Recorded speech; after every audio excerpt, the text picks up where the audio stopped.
Good morning, students. Good morning to all. And last day we have studied about the insurance and the types of insurance. So today just we will go to the next concepts. So we don't have sufficient time, students. So we will go to the next concept. So today concept is business risks. Business risk. So if you are taking the business, so all the business also having some type of the risk. The insurance covers the various risk of traders and others. So therefore the concept of risk needed to be studied. We must study the business risk. So the term business risk refer to be the possibility of inadequate profits or even losses due to uncertainties or unexpected events. So some of the inadequate profit are the losses due to the uncertainties or unexpected events. Some of the unexpected events, our business organizations always will be the subjected to the risks. So this risk only is considered as are called as business risks. So risk is different from the uncertainties. Risk is different from uncertainties. So uncertainty is not a risk. It is one of the future possibilities or probabilities. Next we will study about the nature of business risk. So what are the natures are there in these business risks? The business risks arise due to uncertainties.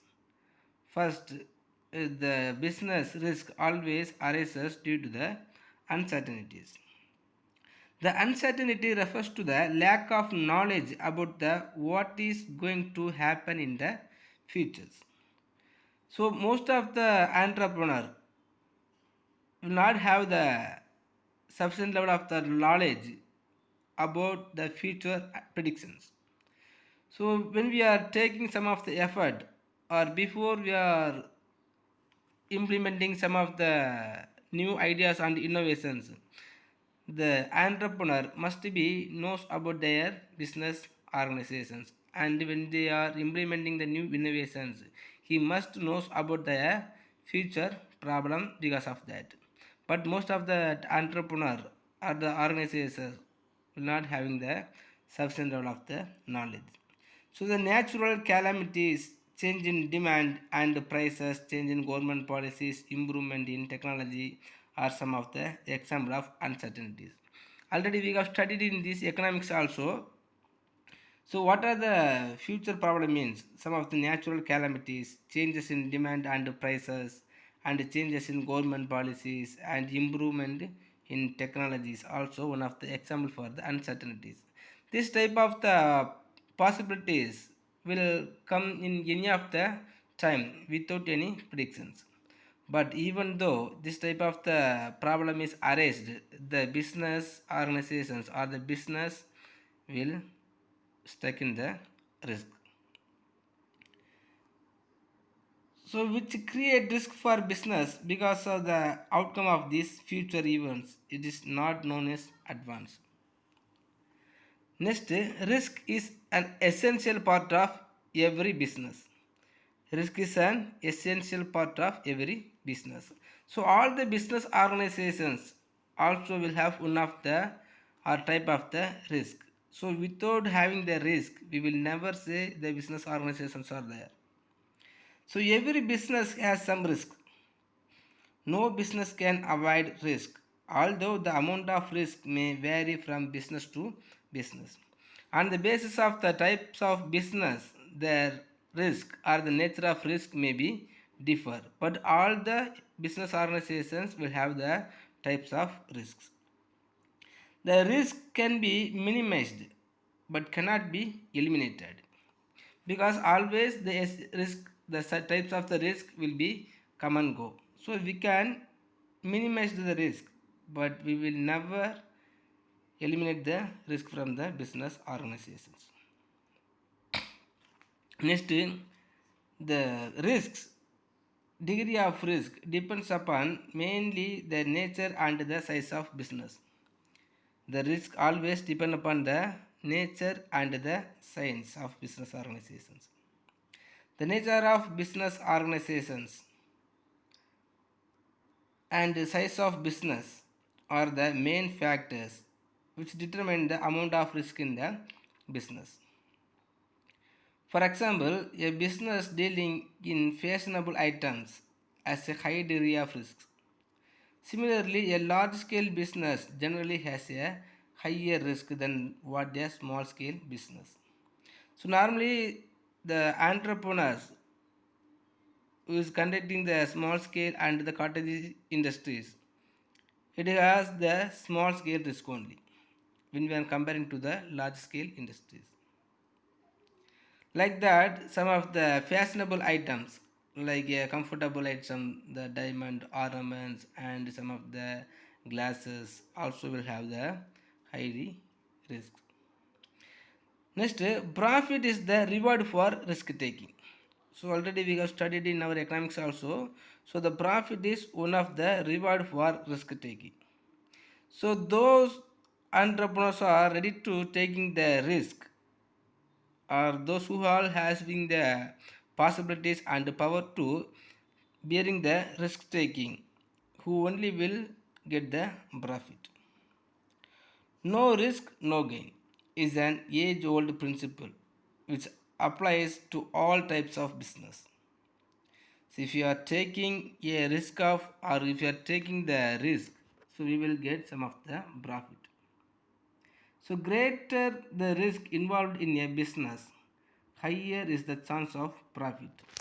Wherever the high risk is possibilities, there only higher profit also will be there.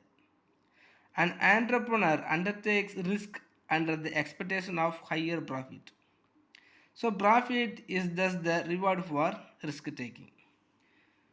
So all the entrepreneur must have some of the capacity to risk taking. If they have the risk taking capacity only, he has the profit. Next, types of business risk. How many types of business risks are there?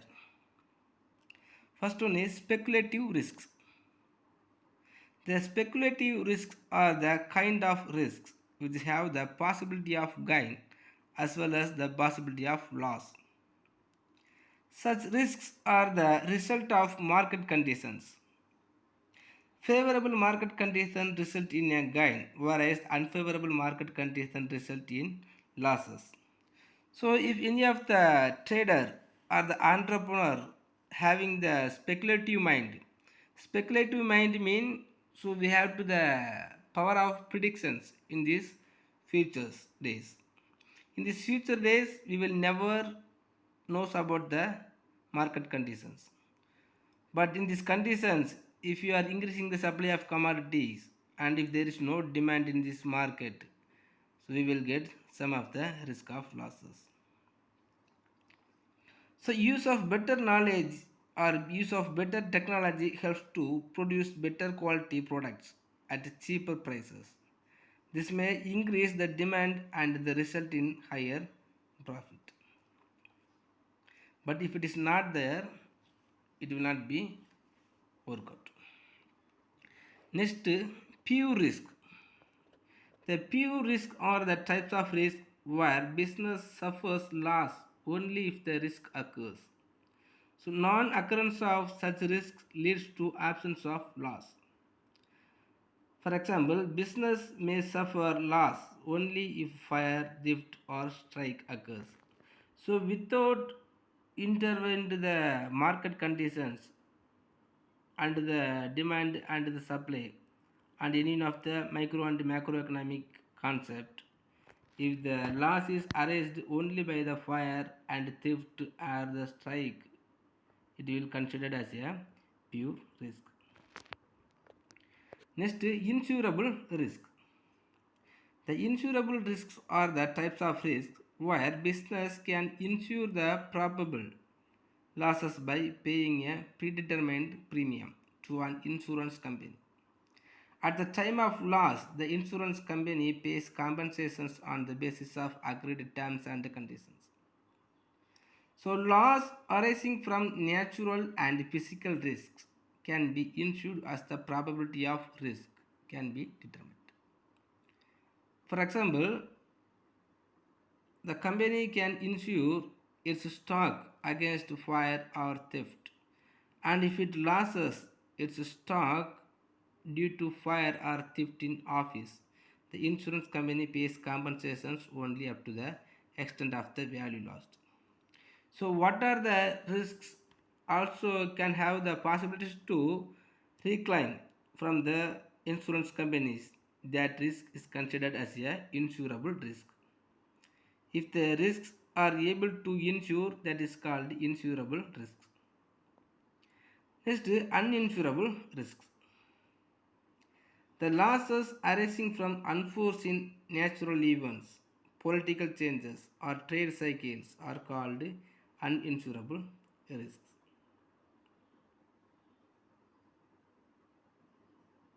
So, loss due to earthquake or flood or cyclone cannot be estimated and their probability cannot be calculated. The government directly takes care of the affected persons. So losses to business due to policy decision of ruling political parties in a country or due to economic depression cannot be insured. These uninsurable risk events are called uncertainties. The concept of risk is different from uncertainty. During uncertain events, decision cannot be taken.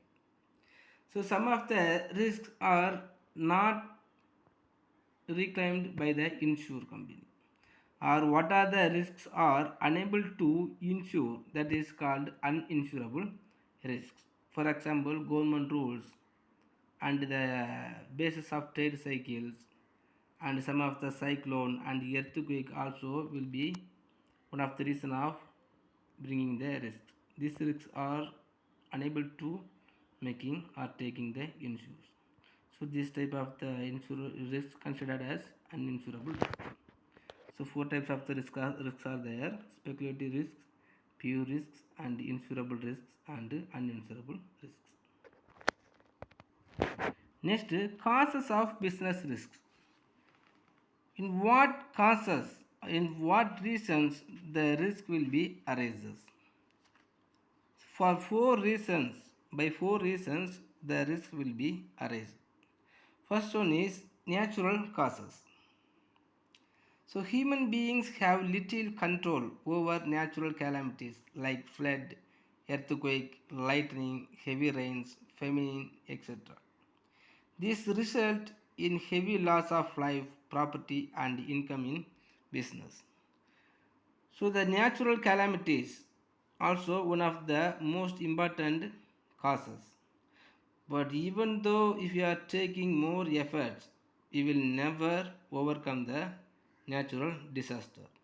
So by the way of the natural disaster, if the business organizations getting any of the loss, it is called natural causes. Some of the lightning and the heavy rains and the flood, earthquake also will be damaged fully our business organizations. So when we are getting lost, we will never reclaim from any of the insurance company. Next, human causes. The human causes include such unexpected events like dishonesty, carelessness, or negligence of employees, stoppage of work due to power failure, strikes, riots, management inefficiency, etc. So, by the way of the human behavior, some of the risks will be arised in this business organization. Suppose any of the managerial persons or any of the high authority persons in this business organizations or even the small employees also being is a dishonesty, the loss will be arised. Or some of the carelessness and the negligence also will be bringing the loss in these business organizations. Otherwise, if the business organizations does not carrying their workers. The workers we will never get the interest and get the desire to improving the business organizations. So because of that also some of the losses will come. Next, economic causes. So this includes uncertainties relating to demand for goods, competitions, price, collection of dues from customers, change of technology or method of production, etc. So some of the economic reasons. So economic reasons means we know, so on the basis of the demand and supply only the profit will be increased. So if the demand is and the supply is not equalized, some of the risks will be coming. Next, the price is very low or if the commodity is not getting the reasonable price, the loss will arise. Some of the changes of technologies. So day by day the technologies are improving. So by the way of improving the changes in technology, so the producers will get the loss. So financial problems like rise in interest rate for borrowing, levy of higher tax, etc. also come under this type of the causes. Sometimes the government also bringing the new types of the fiscal policies. Because of that, the taxes also has been increased. Suppose suddenly if the governments are increasing the high tax, so the tax also has to be paid by the entrepreneurs. So because of that also some of the risk will be arised. Next, some of the other causes also is there. What are the other causes means? So other causes are unforeseen events like political disturbances, mechanical failures such as the bursting of boiler, fluctuations in exchange rates, etc. One of the reasons. So whenever we are doing some of the work, some of the accident may arise by some of the reasons which was not reasonable. So because of these reasons, some of the risk will be arised. So by the way of four causes, the business risk will be arised.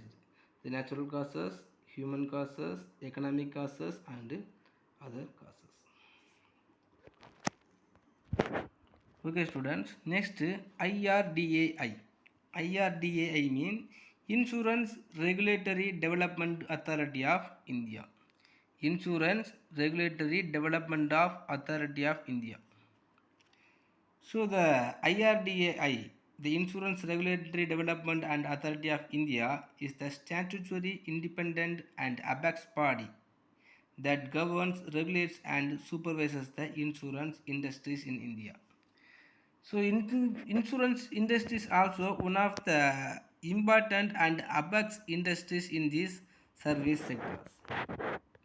So one of the organizations or one of the bodies compulsory is needed to organizing or governing or supervising the insurance industries. So only the IRDA authority was established.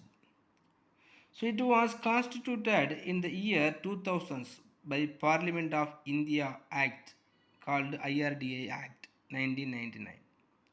So it presently IRDAI headquarters in the Hyderabad.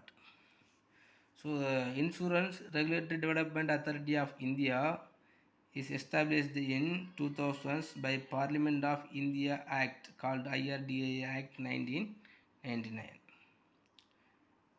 So how it was set up means the one chairman.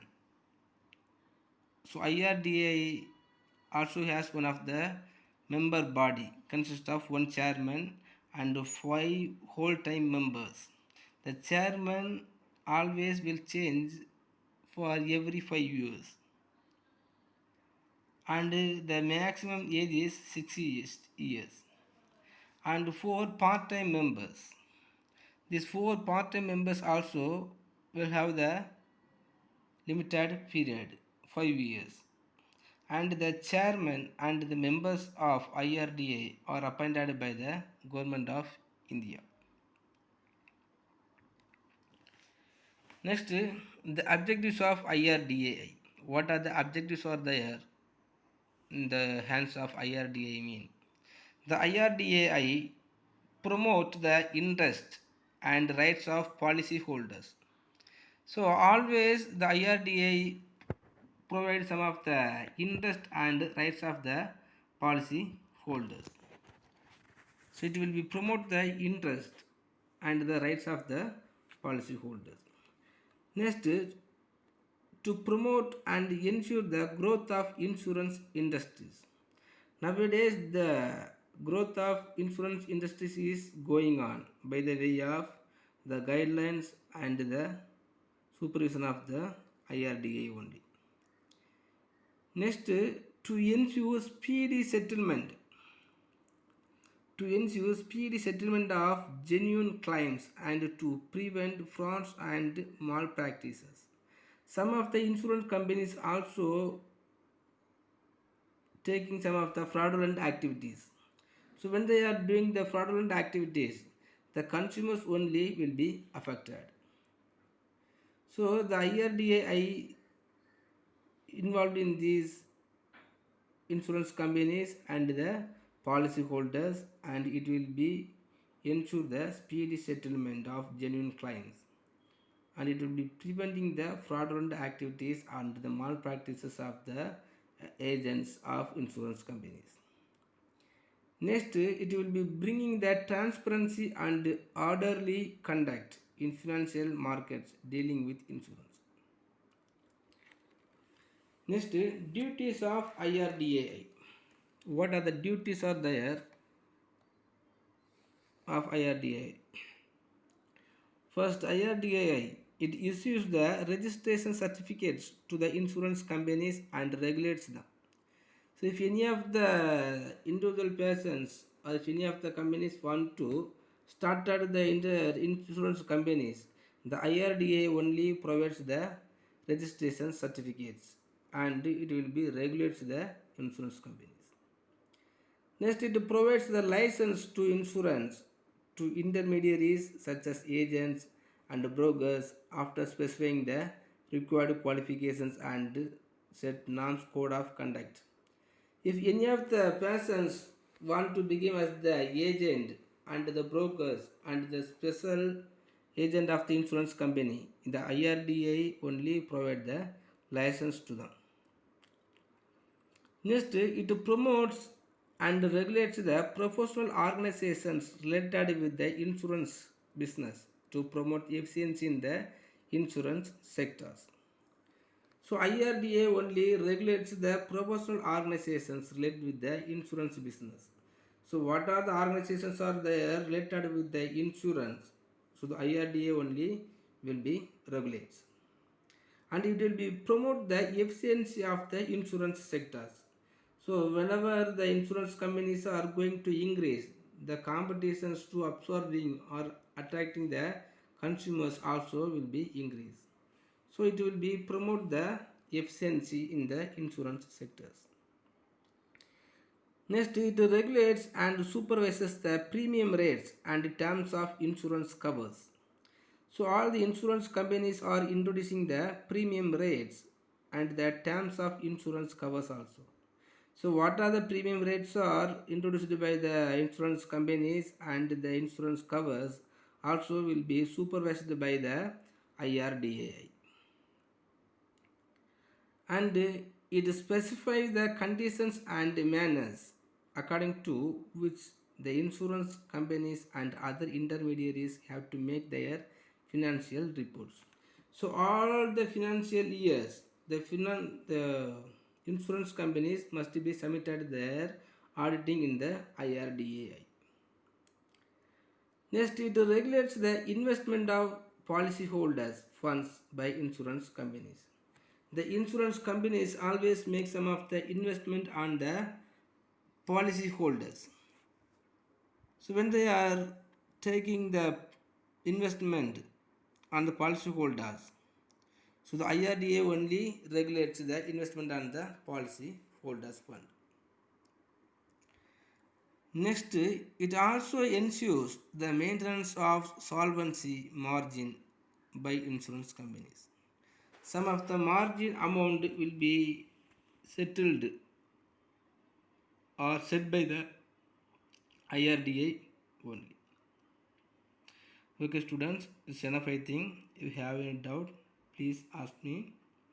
And just to state the causes of business risk and the types of business risk as your study portions. Thank you.